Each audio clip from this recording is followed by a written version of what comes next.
Good morning, good people, my fellow humans. And we spell that Huemonds, colorful nuts. And that's how we should, in humility, think of ourselves. So today is Monday, August 12th, 2024. It's about 6 a.m. here in southwestern Nevada in Pahrump-Tucky, or Pahrump-Tucky, you choose. Southwestern Nevada, Nye County. And good morning, Wadabebe. Anxious to hear how your weekend was, how your day is going to be. The new life, new world, new things, adventure. The adventure awaits. Please keep this in a journal. Just do a daily one sentence. Here's my day. Here's how I feel. But here we are at Department of Career Services, where our goal is to help you on your journey through this life. And I think that's the best way to think about it. It's the journey to a destination. The journey is not the destination. The Field Marshal and Admiral Dude is here. And let's see, that could be the soon to be more moon. Is it more moon or less moon? You choose. Okay, good. Well, I'm glad to hear it. I'm anxious to hear how you're doing, Matt, meeting people down there, doing things, moving forward in your adventure. But for the rest of us here, where we are watching the podcast in order to help us build better habits, through repetition, a mindset to always improve. Just get a little incremental improvement, moving forward, repetition, creating unconscious behavior in a way it's not just, here's the standard, it's not just meeting the standard, it's always just trying to be a little bit better than we were the day before in repetition. So that's a habit we can also develop. The habit of trying to be better every day, as opposed to the habit of what's the minimum I need to do. So let's see. Atticus says, I was hanging out with the lids. If I go LDS. Okay, remember, when you get baptized, you have to be fully immersed. It took Lucy like 3 tries because her little toe kept sticking out of the water. So we'd have to do it multiple times for her. It was very cold. But as always, when Lucy puts her mind to something, she perseveres through. And even though it was cold in the water, she got dunked 3 times. Multiple. I can't drink, but I can have multiple wolves. Multiple wolves. That's one way to consider it. All right. Well, here we are. Our meme for today, our topic for today is day 1 of week 1, year 12. This is the 12th year we've been doing this on this repetition, faithfully repeating the cycle every 4 weeks for the last 12 years, making incremental improvements, but starting from a solid base. Parts of it are different every day, but parts of the same every day. So let's see, what else do we have on our hit parade for today? Of course, we start with Teddy Roosevelt. The credit belongs to the man who is actually in the arena, not the critic. Let's see, our daily theme, advice from an 80-year-old. Advice from an 80-year-old, choose your life's mate carefully. From this one decision will come 90% of all of your happiness or misery. Choose carefully.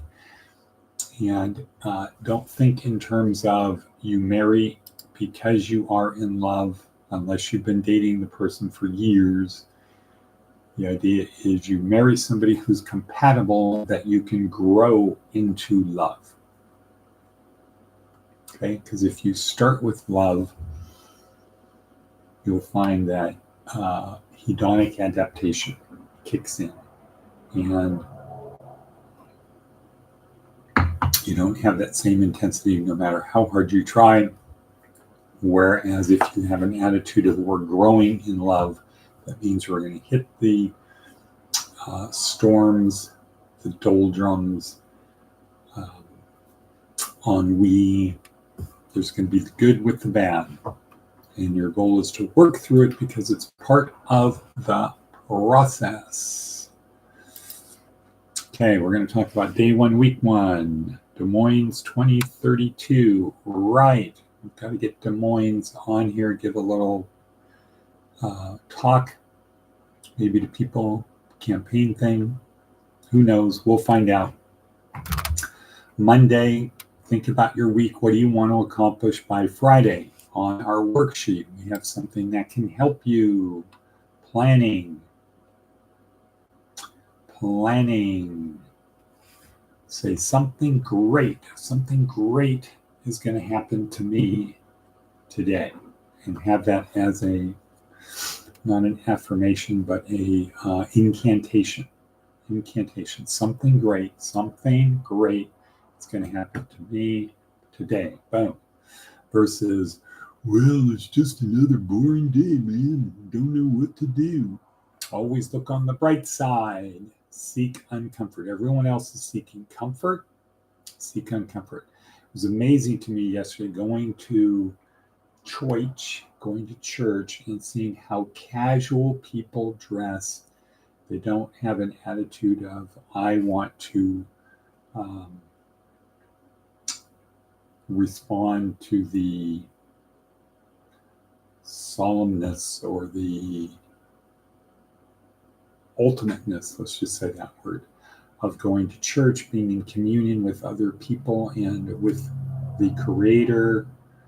I don't need to look nice. I just need to feel comfortable. I'm going to wear sandals. I'm going to wear thongs on my feet, open-toed shoes, just total comfort. Little boy pants, tank top. No, nobody was wearing a tank top. Everybody had their shoulders covered, but not looking particularly reverent. Yes, that might be the word. Okay, daily theme.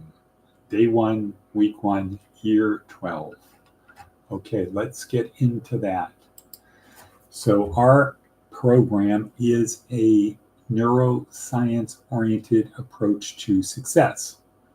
What does that mean? What does that mouthful of syllables mean? Well, most people will go on a psychological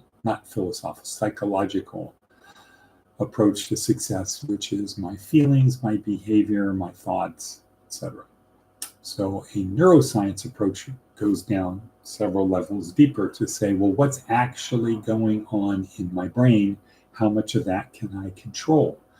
Because the idea is if I understand what's actually happening in my brain and I learn how to control it, then I have the ability to, in effect, dial in who I need to be right now. That's it. No big deal. Just the ability to dial in who I need to be right now. And if I can dial in who I need to be right now, then everything else equal, ceteris paribus, over a period of time, more good will happen to me than if I randomly want to do it, or if I think it's just about ideas, beliefs, thoughts, and behavior. If I understand when I have a belief, where does that belief exist? Physically, where does it exist? Is it inside my body? Is it outside my body? Is it in my little finger? Where does that exist? And when I have an emotion, when I have a feeling, where does that exist? Where does it come from? Where does it originate?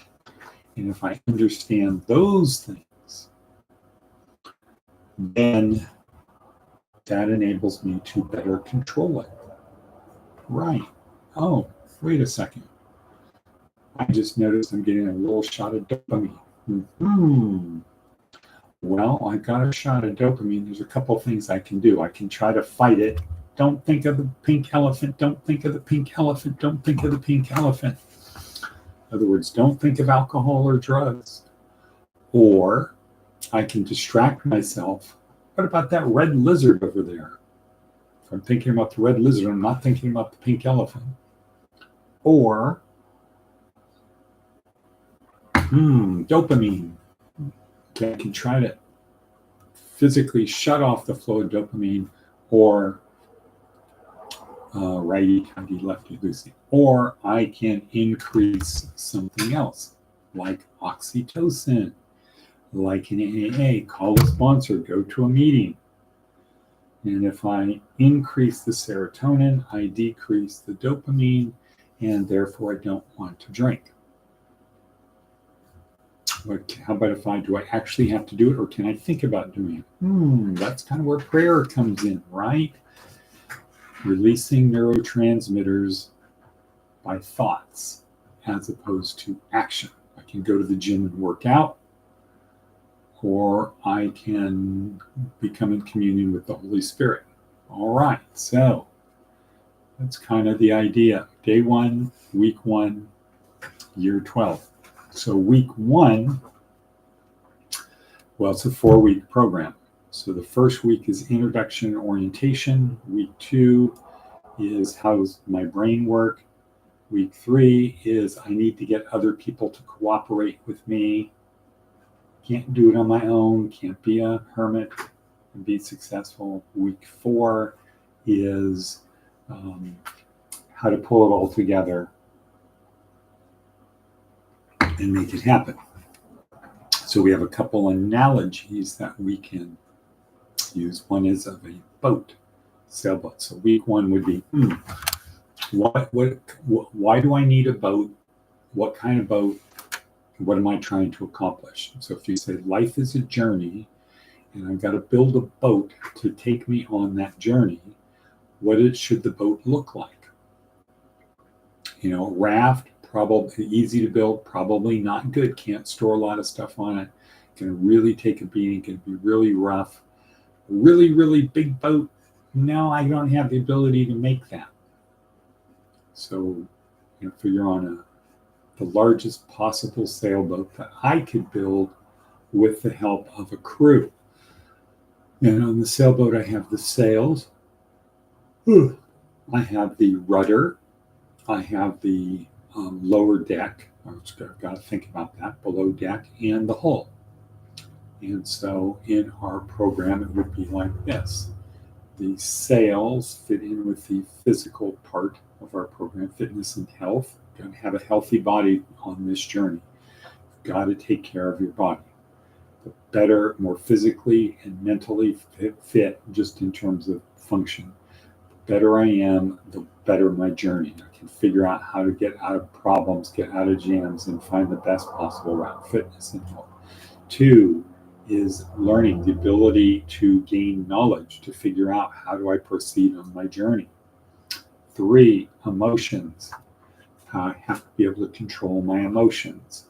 And 4 is the spiritual side of the equation. So in this 4-week program where it's what are we doing, how does my brain work, other people, getting other people to cooperate, and then doing it, we have 4 dimensions, let's say, that goes on. Physical dimension, physical, mental, emotional, and spiritual. So you can have this kind of matrix out there. Week 1, physical, mental, emotional, and spiritual. Week 2, week 3, week 4. This is week 1, day 1. Week 1, day 1, we're learning about the brain in terms of if you damage the brain, it affects you. But that the brain has a level of what's called plasticity, meaning it has the ability to change. It's not rigid, it's flexible. So what do we learn? We learn that the brain is the consistency of butter, warm butter, room temperature butter. It's the consistency, so it's soft. Can mush it up very easily. Brain is that consistency, and the skull has bony ridges. So you can damage the brain in 4 ways. So we're starting with a brain that's good, and we're talking about how to damage it. We're not talking about a defective brain. We're talking about a brain that gets damaged. So how do you damage it? Well, traumatic brain injury. Bonk, ow. that hurt. I got a concussion. Where your brain slams up against the skull, traumatic brain injury. Number one, getting knocked out, car wreck, hitting your head, falling out of a tree and hitting your head. Okay, so traumatic brain injury, number one. Alcohol damages your brain. Drugs damages your brain. Something growing on your brain, like a cyst or a tumor, and then a disease in your brain, something like Alzheimer's, any kind of brain disease. So something that's kind of not eating away at your brain, but it's stopping the function of your brain. It's not a cyst.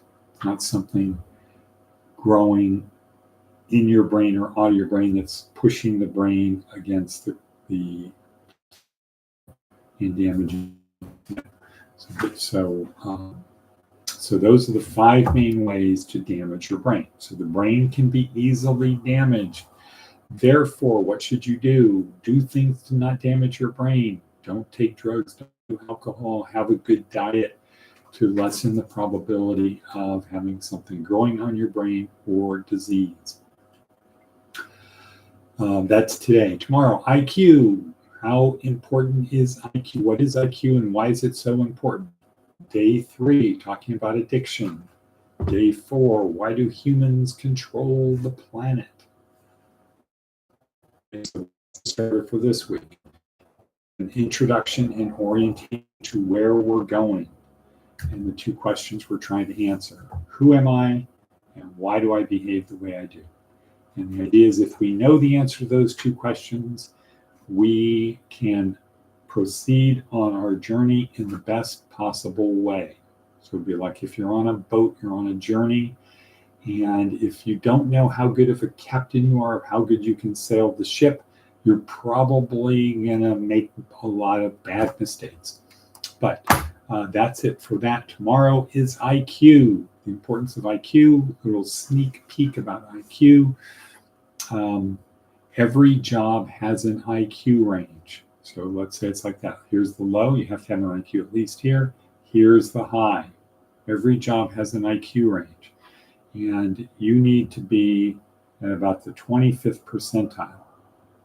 So there's still some challenge to it. It's not boring, but you can do a good job at it. And of course, you have to have the right attitude, but you should know your IQ. So if your IQ is here and you want to be a brain surgeon, guess what will never happen? If this is where you an IQ of 140 or higher to be a brain surgeon and your IQ is at 100, guess what will never happen? Right, you will never be a brain surgeon, no matter how much you wish it, how much you pray, how much you make sacrifices. You won't be able to do it because you won't be able to learn all of the material that's necessary to learn in order to become a brain surgeon. Can't do it. Can't do it. So, on the other hand, if you have an IQ of a brain surgeon and you just want to be an employee at McDonald's, probably can't do that either. So that's here. Here's what's required to do the job. Here's where you are. Not going to be successful doing it because you're going to be looking at ways of improving it. You're going to try to create meaning and purpose in this job. And but being around people with an IQ of less than 100 isn't going to be fulfilling. So you're going to think of ways to improve the job, but the ways to improve the job are not for low IQ people. It's for higher IQ people. So that won't work. And it's going to be very boring. So you're not going to want to do it. Okay. Anyway, that's it for our time. We'll pick up on this tomorrow. What Bevy, maybe I can give you a call. Send me a text about your schedule.